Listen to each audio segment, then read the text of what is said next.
Alberto Zucconi is a psychologist, psychotherapist, educator, trainer, and consultant. He's the president of the Person-Centered Approach Institute, AACP, a nonprofit international organization co-founded by Carl Rogers and Charles Duwoncher. He's speaking today on behalf of Human Security for All.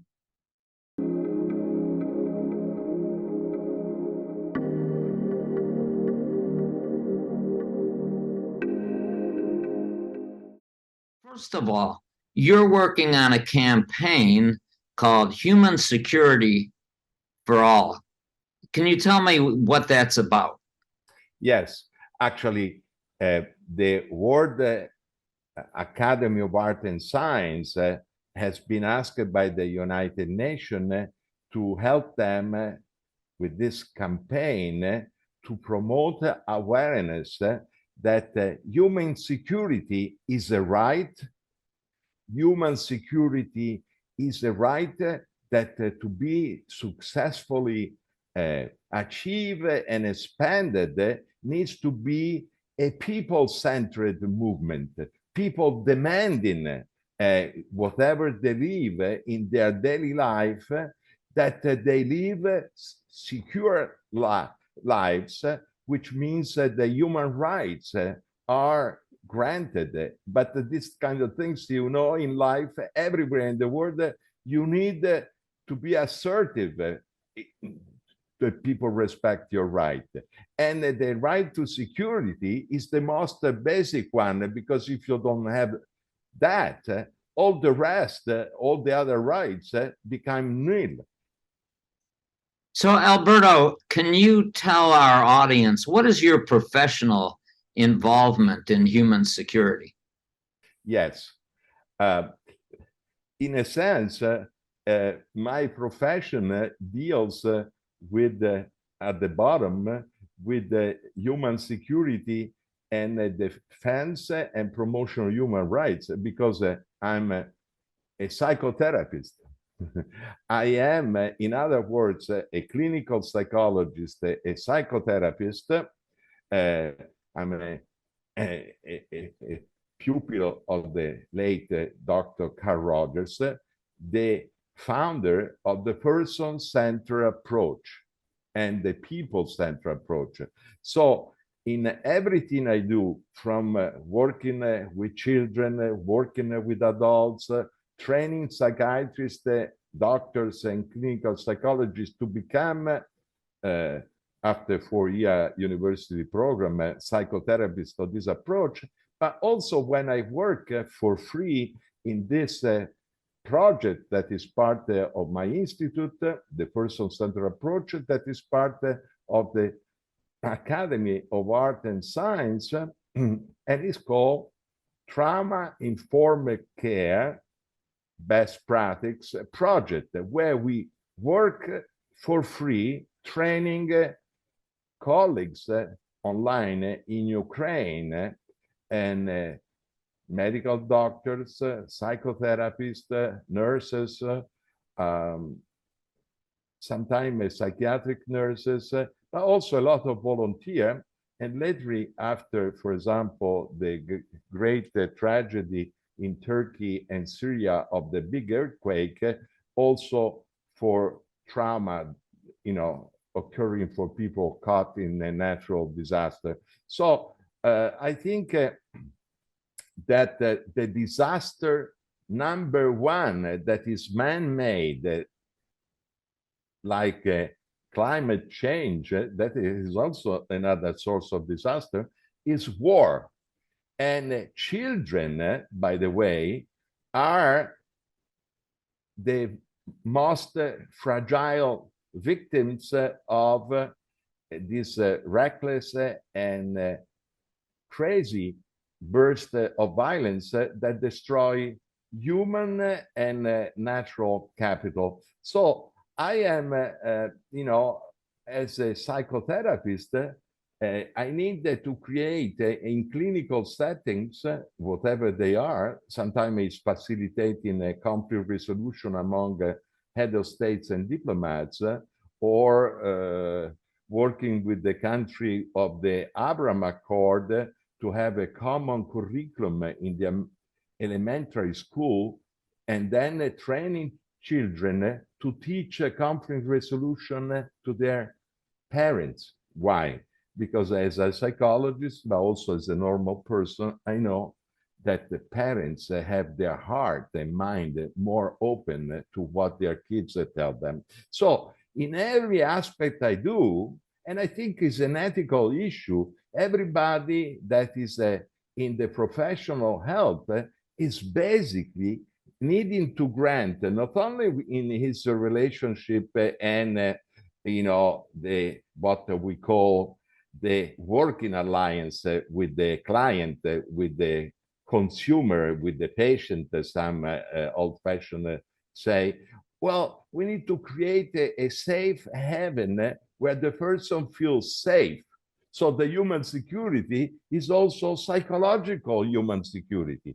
And just think how much violence there is in the world that somebody doesn't have the human security that has to worry if you know, your hair, if you're a woman in Iran and your hair show, you might be killed, you know, by the vice police.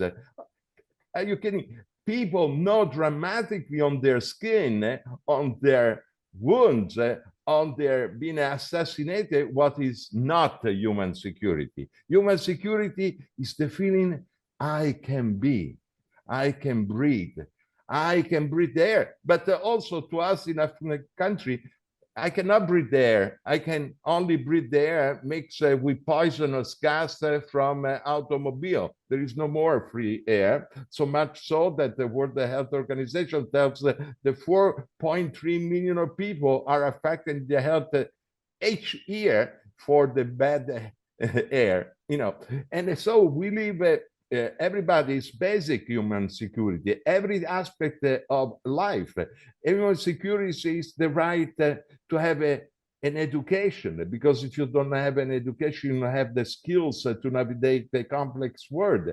Is the respect of my religious, philosophical, or sexual in orientation. Think 30 countries and in some, being a homosexual or lesbian is a crime that can be punished with the death punishment. Still 30 countries in the world being not of the mainstream, the majority of sexual orientation.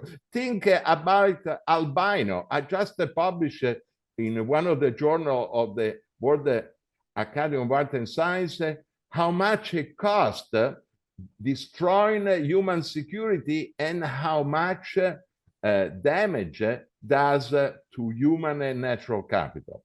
But if you wanted to talk about what it does to kids, I can mention, even for a rich country like the United States, how staggering is the damage, because human security often is destroyed by the parents.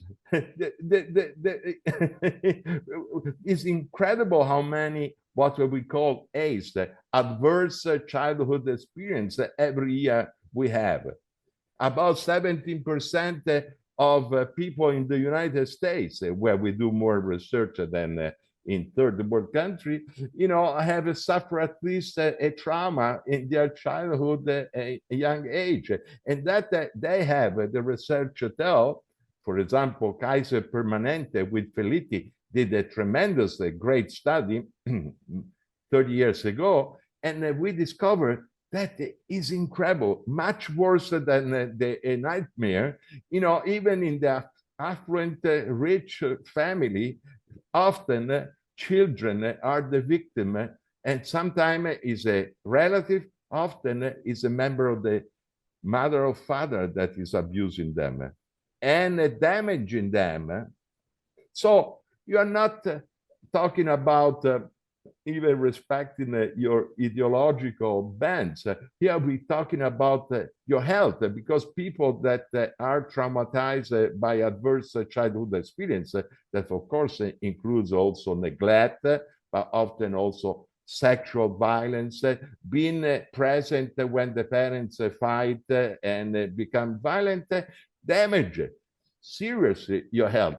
It's happening everywhere because we're going crazy, destroying the environment, destroying the human ecology. And so there is a need that each of us every day act actively in our relationship, in our even intentionality, intentionally defend human rights, and also that includes not destroying the future for our children.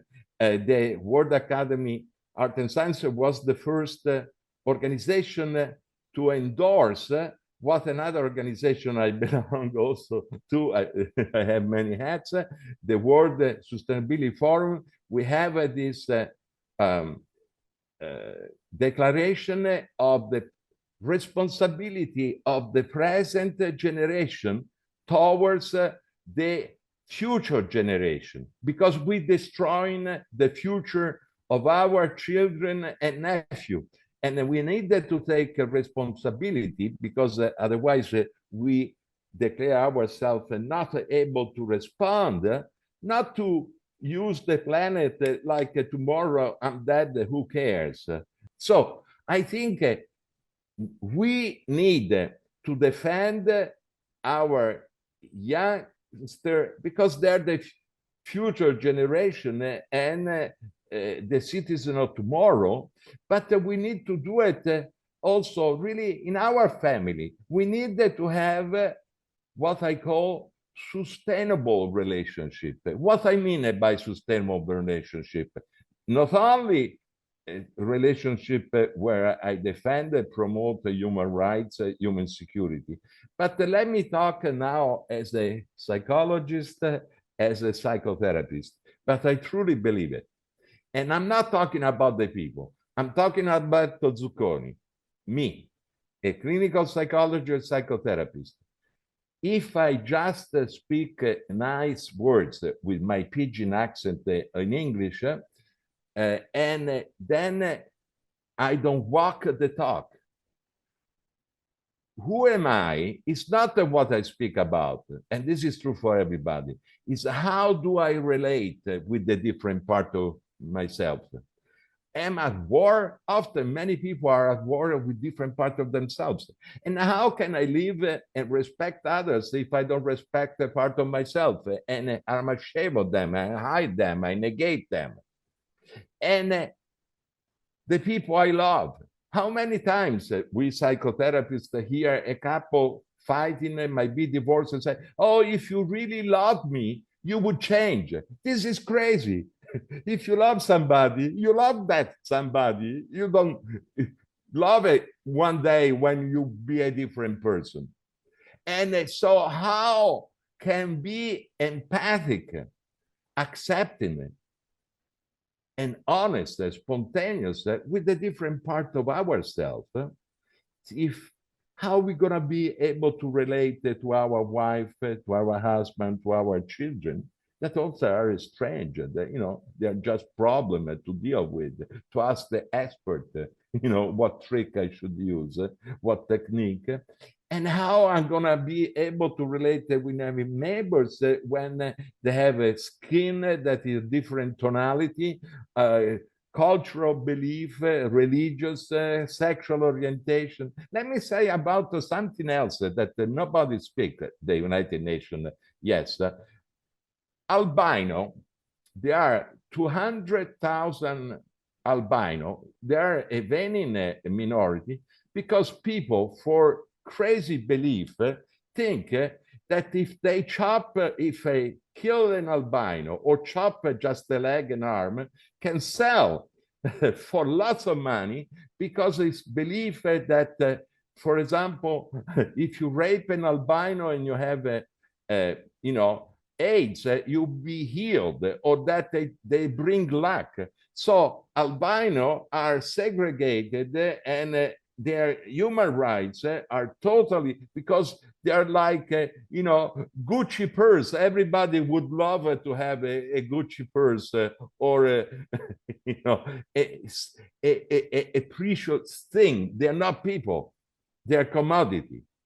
And what about how many people, although not by name, but they live in slavery because they live in factory where they basically work in many countries, even a country that preach the Marxist-Leninism, the liberation for everybody, exploited. And how many people die at work for accident at work? Is staggering. Just for the stress, how we organize our daily working space, the ILO, the international agency that is composed by union, industrialist union, and the country that they represent, well, they calculate that every year 3%, 3.5%, some calculation bring to 4% of the world gross product is lost, evaporates, just for stress at work. I mean, we're talking about security, and it is in every aspect of our life. And let's ask if speaking of human security, of defending human rights, is just something politically correct to talk about, or is it something that I do in my daily life? Can I talk my walk? Can I walk my talk? I think it's a challenge. What's the most important thing that any human being can do for human security? Oh, is a easy answer on the cognitive level, and on the scientific level, a little bit more difficult in doing it in every day on our life. And not just the politician, not only the other people in the other country, but everybody. What is the difficult thing? I think, and this fact that I am a psychologist, my color, my answer, but I have written extensively, and I have a lot of research to mention in support of this hypothesis, is basically when people, let me preface, the men in the street talk about crazy people, just some kind of alienation that is socially construed, because the crazy people are in every country of the world, but different culture treat them different. Some people in some culture think they are strange because the gods speak to them, so they are given food, sometimes shelter. In other country, they chain at the border of the forest, so they're devoured by wild. In our rich, progressive, democratic country, we label them as crazy, and sometimes the label become a prison that is chronicizing the problem. Although we have tools for crazy people, I'm trying to respond seriously, but how we treat the crazy people show, in my opinion, why we are so crazy to treat the crazy people in a way that we chronicize them. I have a friend and a colleague that teaches at the university, and she was one of the person here does. And she's loved by her student. Why? Because she really understands the mental health since she has lived it dramatically on her skin. So it's easy for her to be empathic to people that suffer. But if you don't have the capacity of contact, like sometimes psychiatrists and psychologists train just to imitate medicine in the field of health, well, then they keep a distance because basically they're afraid of losing control. So the great medicine, that is the great medicine for every level, and there is 80 years of research, is to have the capacity of contact and to be able to contact the other with respect, with understanding, and at a deep level. To be able to contact others, but also not only other people, other living organisms, plants, animals, to be in touch with life, it means that you have to find, I'm not a religious person, I want to underline, at home in the universe. Why? It's scientific. We are stardust. The universe is my home. Why should I feel alienated from it? It's a tragedy. And so the cure is coming home. Not the others, helping the others. It's helping each other to come home.